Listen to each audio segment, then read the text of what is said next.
Hi everyone, I'm Mr. Balsero. You could call me Mr. B, and I'm here over the course of the next couple of videos to teach you the beginnings of how to play the trumpet. So, why don't we begin? The first thing we need to do before we open our trumpet case is to find a very sturdy, firm surface to rest our case. So we want to find a sturdy table, maybe the floor, to put our case down on.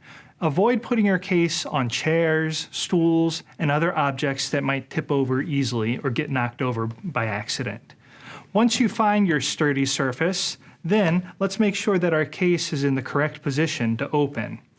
If you have an older instrument, you might notice that there is a label of the instrument on one side of the case. Make sure that that label is facing the ceiling. If you do that, then you can open the case and the parts won't fall out.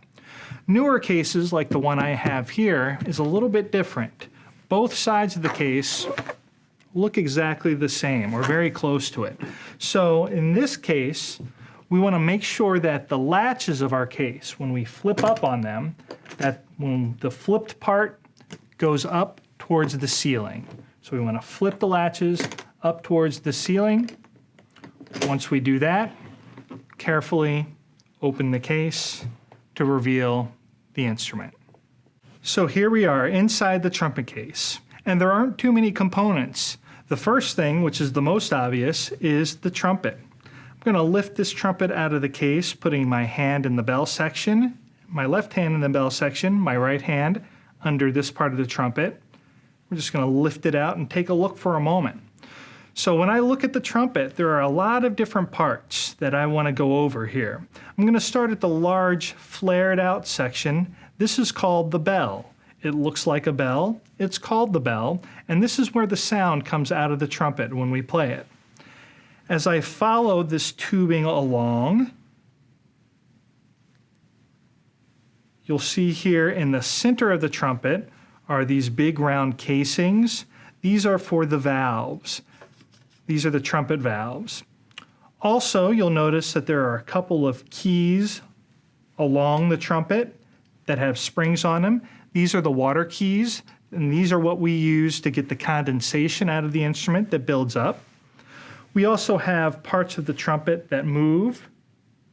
These are called tuning slides. You won't need to move those right now, so I don't suggest that you do that. And then finally, at the very other end of the trumpet, where there's a hole, this is called the receiver.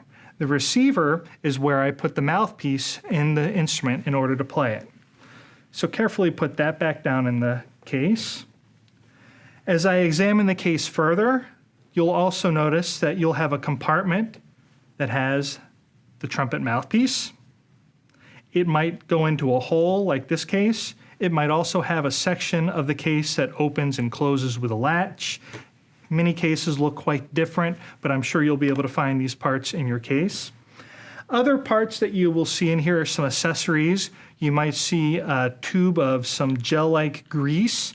This is used to open to grease the tuning slides. And then finally, everyone should also have a bottle of valve oil. This is what we'll use to make sure that these valves are very slick and move well while we're playing. So now that you know the different parts of the trumpet, before you go on to the next video, be sure that you can name all the different parts of the trumpet. And when you're ready to go on to video number 2, where we talk about the first sounds we'll make on our instrument.